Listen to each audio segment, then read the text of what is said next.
Hi everybody! Thank you for joining me today.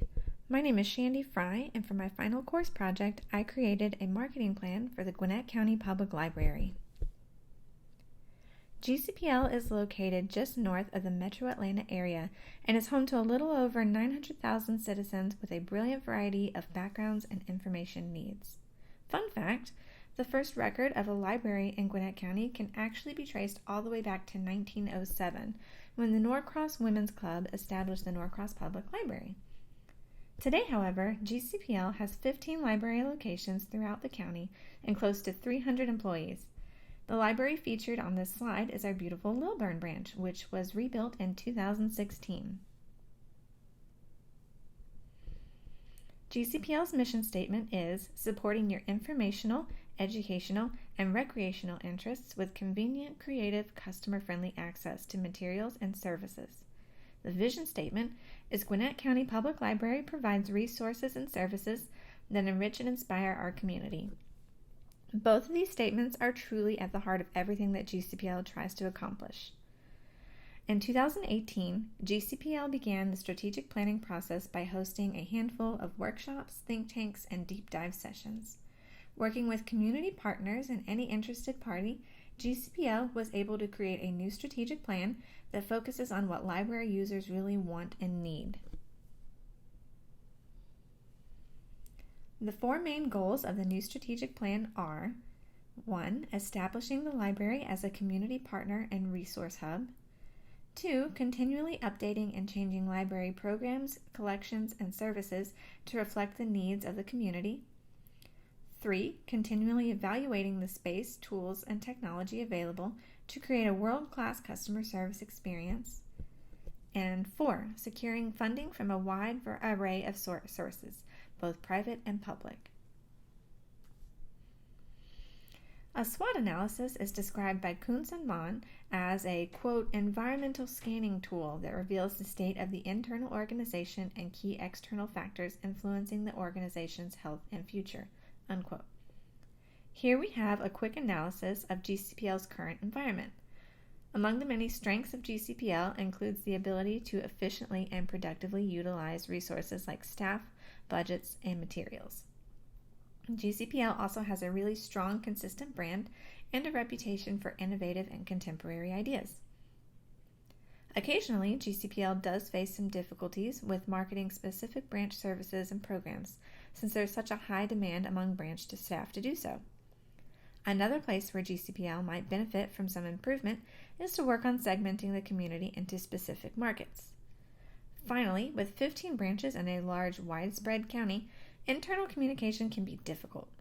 It is nearly impossible for a marketing department that consists of 2 people to know exactly what is going on in all 15 branches at all times. Recent strategic planning workshops with prominent members and business owners in Gwinnett County have proven that there's a real desire to work with the library. This presents a great opportunity for GCPL to work towards increasing community partnerships for the betterment of both parties. GCPL is also working with the changing nature of libraries to provide new services to the community, like makerspaces with 3D printers and passport photography centers. Finally, there are threats that affect every library, like sudden changes in funding and a decrease in library metrics and circulation.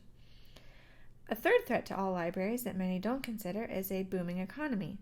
When the economy is good, people are less likely to wait in line with 200 people for a new release that they could just buy. A geodemographic segmentation might be a good idea to work towards for GCPL. For example, in the city of Decula, 25% of the population under the age of 18 are homeschooled. With such a large homeschool population, it would make sense to create more promotional content that appeals to this segment. Meanwhile, in Lawrenceville, 30.3% of the population are primarily Spanish-speaking citizens. Having bilingual marketing would make a little more sense in Lawrenceville than it would in another city like Suwanee, where only 4.7% of the population speaks Spanish. As far as social media goes, I propose that GCPL begin with a very basic level of market segmentation, users and non-users. Here you can see 2 potential Instagram posts that are targeted towards the 2 segments.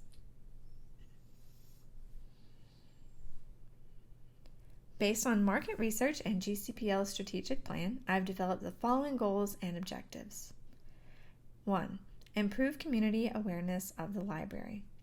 Objectives for these include focusing on expanding partnerships with media outlets to increase news coverage for the library by 5% over the next year, and working with partners in the community to increase visibility through word-of-mouth marketing and other forms of publicity. The second goal is to diversify promotional materials. Objectives for this include using a geodemographic target market segmentation plan to create promotional materials catered specifically towards all 15 branches, and maintaining traditional promotional materials while exploring new ways of marketing. The third goal is to expand technological approaches to marketing. We can do this through increasing awareness of the library by creating captivating social media content and increasing followers on all platforms by 5%, as well as enlisting the help of the community to co-create value on social media sites by hosting polls, surveys, competitions, and other forms of interactive media. Finally, the fourth goal is to institute a marketing evaluation plan by creating a quarterly marketing evaluation process to be completed by both the marketing department and the individual branches. Now that the goals are established, we can discuss some of the tactics to implement them. Here you can see some of the promotional materials that I would like to develop. As proposed by a community member on GCPL's suggestion page, we can increase the amount of promotional materials that customers can purchase in the library, like a canvas tote or a t-shirt. Some other promotional actions include working closely with the 15 branch managers to develop individual marketing materials, both print and digital, that would appeal to each specific geodemographic community, continuing to increase the amount of bilingual marketing materials, both print and digital, that is available to the community, and considering diversifying social media channels to appeal to different segments of the community, like having a teens-only Twitter account run by the Teen Services Librarian. In terms of advertising, there are a few other tactics that GCPL can employ. By working closely with a local advertising company, GCPL can produce 3 billboard designs to be displayed throughout Gwinnett County in heavily trafficked areas. We can also create bilingual radio advertisements that will air on local Spanish radio stations, and promote bi-weekly content on Facebook and Instagram to generate more followers and interest in upcoming library programs. Finally, I have 2 suggestions for how to increase our visibility in terms of public relations. We can start by building stronger partnerships with our local media outlets, like the Gwinnett Daily Post and TV Gwinnett. GCPL already works pretty closely with both of these news sources, so continuing to develop these bonds will only benefit the library. We can also create a monthly letter from the director to be posted on the website, social media, and in the branches. The letter from the director will include pertinent information that the community might need to know about updates from the library, in a format that feels official, coming from a real sense of authority. Now let's take a look at how much it might cost to implement all of these ideas. The total marketing plan budget would cost close to $25,000, which is only 0.13% of GCPL's total budget. Additionally, the canvas bags and t-shirts will become sources of revenue. Each bag costs $3.09, but can be sold at $5 a bag, providing us with an additional $1,500. And each shirt, which only costs about $5.08, can be sold at $20 a piece for a profit of $22,380. The sales of all the canvas bags and t-shirts alone would not only cover the entire cost of the proposed marketing budget, but also give us an additional $10,000 to spare. I hope that you enjoyed listening to this presentation just as much as I enjoyed creating it. Thanks for watching.